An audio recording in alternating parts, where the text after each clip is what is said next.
right, guys, everybody, welcome to the first episode of Comedy on the Rocks with Jack and Daniel. I'm Jack. And I'm Daniel. Now, I know a lot of you have, drank in your lifetime. Today we're talking about some of our favorite drunk stories and seeing where things go from there. Yeah, those are usually the best kinds of stories. So I'm gonna start with one of my favorite drunk stories that I actually experienced, and I told this story to so many people and they all love it. So here we go. So I was in college during my sophomore year, and I was in the dorms. That was about when I met you, right? Yeah, that was about when we met. Badass. So I was hanging out with some friends and they wanted to do a scavenger hunt. And I was like, okay, I'm down for that. We're gonna play against a group of hot ass girls. Of course, of course. And so one of the girls, her parents were out of town, and they were gonna, leave the place for her to do whatever she wanted. Wide open. Badass. Yeah, so we're gonna play this game, and if we won, we would get lap dances from the girls. But if we lost, we all had to dress in dresses and all that stuff. Well, that sounds like a win-win situation. Actually, no. But yeah, like if we lost, we would basically go on drag, and they would like take photos of us and all that. Although you're kind of a big guy, dude. If one of those girls is your size, I don't think she would qualify as hot ass.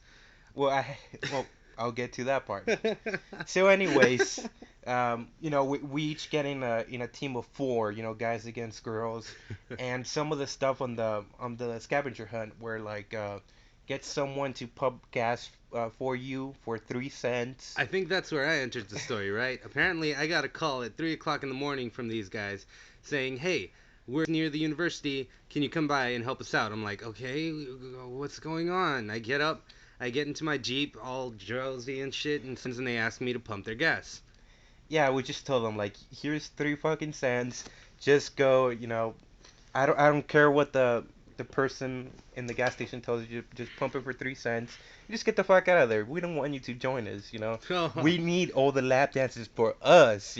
Right, because they had an even amount of people already. Yeah, so that was one of the list items, and some of the other ones that I remember were break into a car dealership and take a picture of like an expensive car, like a Ferrari or a Viper or something, and yeah, we did that. I still can't believe they didn't get us on camera or anything like that. Well, the security down here is kind of crappy. Yeah, it's probably Mexican, probably passed out on tequila and shit.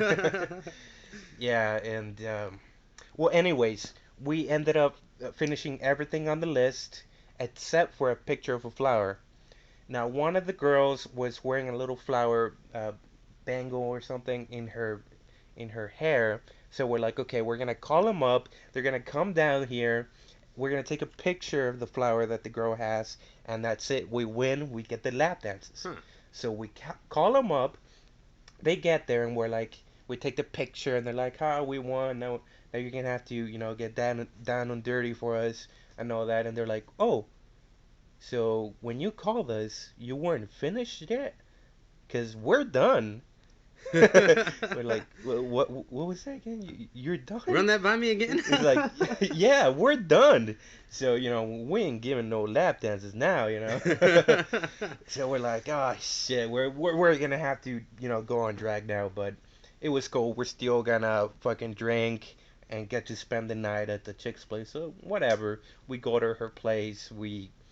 Everybody gets one of the girls' dresses and does a little catwalk and. All right, and here's where you left Yeah. out the part. Well, yeah, well the girl was pretty skinny, pretty hot and whatnot, but I couldn't fit into one of her dresses. So I thought that would have given you a free pass. Is that what you thought too?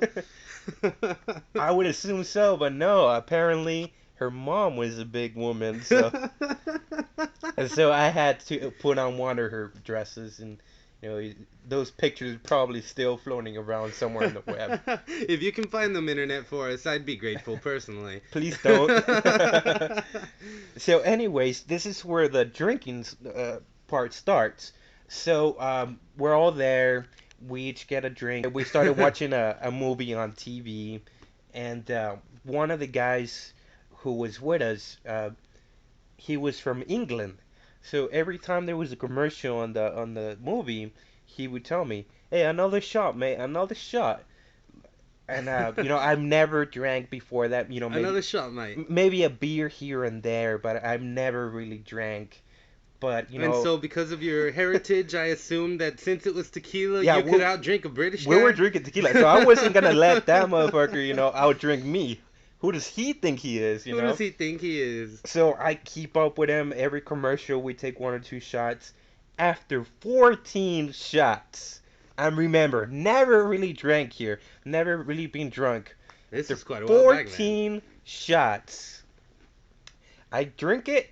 I put the glass down, and it just shatters, just completely So shatters. I guess you slammed it down. Yeah, more I than just slammed put it down. Yeah, and so it made a big fucking bang, and all the girls and the guys they come running to the kitchen. They're like, what the hell happened? What was that? And they see the glass there, and me just fucking shocked. And the girl says, "Oh, you broke my shot glass. That was the last thing my grandma gave me before she died." And I was like, "Oh, I'm sorry." Oh. I grab all the pieces of glass with both of my hands and I squish them. I'm like, "Let me put it back together." What a moron. Yeah. So my hands were freaking bleeding all over the place, right? And everybody's like, "No, what the hell are you doing, man?" Think you're an alchemist or something? Let me fix it, Gloom. I got this. Yeah, basically. And then after that, it's like, "Oh, I'm sorry, I gotta take a piss." So I started making my way to the restroom, and they're like, "No, you're fucked up, Jack. You're not gonna go to the restroom because you're gonna spray piss everywhere." So the guys take me outside. They pin me up to the fence, and they're like, "Okay, just piss." I was like, "No, I'm not gonna piss outside. I get away from them, start running to the restroom. They tackle me. They put me back on the fence, and they're like, "We're gonna stay here until you piss." And eventually I said, whatever, just unzip me and I'll do my thing. So I do that. Unzip you. Is it like that? Like that scene in The Rundown where he's like, my hands are tied. What the? The other guy, okay, look over there. Zzz. Yeah. We'll never talk about this again. I was hoping one of the girls would do it, but no, I got one of the guys. So, I do my thing, and then I kind of just pass out. And so what ended up happening, I woke up the next day and I was, "Oh my God, let this be a dream, please." And no, like I called my friends up and they were like, man, Jack, you messed up. You fucked up big time. We had to put you in the back of our truck, fucking drive you to the dorms, throw you in your bed, and we didn't go back to the girls' house. So our night was ruined. But On the other hand, here's the kicker, though. The guy I was trying to outdrink, the British guy, he got to stay in that house with 4 hot-ass girls, and he banged all 4 of them.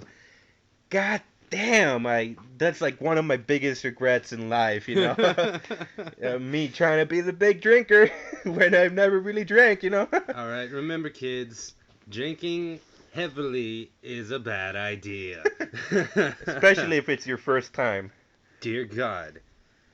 Oh, you poor bastard. So what about you, Daniels? Do you have any good stories you would like to share? Oh, well, I do have one. Now, it's not me personally. For those of you who don't know, I'm a bartender, and I have been for about a year. And it's quite a fun job. I love making drinks. Maybe I'll give some recipes later. But there was this one party at a hotel room. And it was me and a couple of friends. I think Jack was there. I was there. And one of my friends named Aide, and I think Ana and Mauro, and some other people. We may have to edit their names out. I don't know how public they want to be. No, fuck them. They're out there. That's what they get for annoying us. They're gonna get their life problems and all their bullshit out there. All right. So we start the night and we're drinking, okay? And now this girl like that, she had not really drank that much before, and she was 21 at the time, so she figured, you know what? This is gonna be my first party. I'm gonna go all out and drink. And so she asked me what I would be able to make that she would like. And so I got there and I pride myself, well, first of all, I pride myself on being able to find what drink you like. If you like something sweet, I'll make you something sweet that you'll love. If you like it strong, I'll make it strong for you. If you like it bitter for some strange reason, like you're a fucktard, I'll make it right. Yeah. But I just say, just give me something that fucking gets me drunk. That's all you need. here's a bottle of 101, go crazy. Oh, yeah. And so we're there and she starts drinking. She takes a couple of sweet shots at first, like I made a Nutty Irishman and some other, an Atlas shot, that's one of mine. And so she's like, okay, she's good. And then she starts drinking beer. I told her this was a bad idea. I think it was Smirnoff or something because it was sweet, and she was like, oh no, I'm good. And so I was like, okay, that should have been my warning right there, that she thought she was okay when clearly she wasn't. So we keep on going throughout the rest of the night, but we get sobered up really quickly when we hear this sound. And it's a sound some of you know very well. On the couch. I then was sitting there with another friend of hers named Juan. Pedro. No. Pedro wasn't there. Oh, no. Yeah, it was Juan, right? It was Juan. Yeah. And I think she had a crush on this guy. Possibly. And she just freaking just let it all out there. Threw up all over a week's him. worth of food on the guy. It might have been a week's worth. It was like a bunch of Chick-fil-A and there was some ham in there for some reason. I didn't get too close to it, but I could see the chunks. Dear God.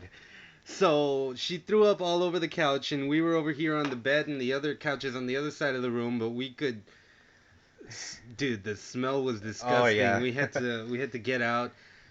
They took her to the restroom and changed her, some of the girls, and then the guy, went in and changed, and she was still wasted. I thought, okay, maybe she threw it up, she'll get a little bit better, but no. She was flopping around, literally flopping around, crying out for some random guy named Pedro that apparently she knows. Because we were talking to her, it's like, look, it's us, it's your friends, it's me, Danny, and it's Jack and Anna and everybody who's there, and we were like, it's us, calm down, be quiet. And she's like, no, Pedro, I only trust Pedro. You guys are like, I don't trust you guys. What the fuck is going on with you? Now the thing is, her brother was there with her. Oh, that's right, Robert was there. Yeah, so I said, you need to go home right now. He's like, no, I only trust Pedro. I'm only gonna go with him. I said, you know what, bitch, you're drunk. So I pick her up, I drag her to the car, I push her in, and I tell Robert, just get her the fuck out of here. And then he was kind of being a little parent. No, my parents are gonna see if she's drunk or anything, or something like that. So he's like, you know what? Let's just let her stay at this hotel with her friend Juan or whatever. And we'll take her back tomorrow. Yeah. So whatever. We all go back to the hotel room, and Juan is there in his underwear. Wasn't it? Well, it was his boxers, but still his underwear. His underwear, because he had all the throw up on him. On his clothes, so he was just in his underwear, just walking around like, I don't know what the fuck happened. I want to be naked, He didn't have clothes, I don't think, because he was the one who had the hotel. Yeah. So we basically said, well, we'll see you some other day, and we left her there with Juan, and we didn't ask questions, but I'm pretty sure, a little something happened. I don't think so. Well, I think both of them were drunk. And just to give you an idea of how messed up she was and how she acts when she's been drinking. This is a girl that wouldn't take a shot of water when everybody else was taking tequila shots. We're gonna do some shots. We're celebrating something. Yeah, we're celebrating someone's birthday. Yeah. Yeah, so he's like, just take a shot of water with us, just be part of the group. But she's like, no, I can't take even this shot of water. It's too much. I don't want to do it. That's when she was like 19 or 20. So that girl got really messed up, and I don't think she's drank all that much ever since She's then. had a few vodka cranberries, but they all do. Yeah. Well, everyone, that's been our drunk experiences, and that hasn't been all of them, but those are some of the funniest ones we've experienced so far. So that's gonna do it for us here at Comedy on the rocks. And remember, guys, comedy on the rocks always goes down smooth.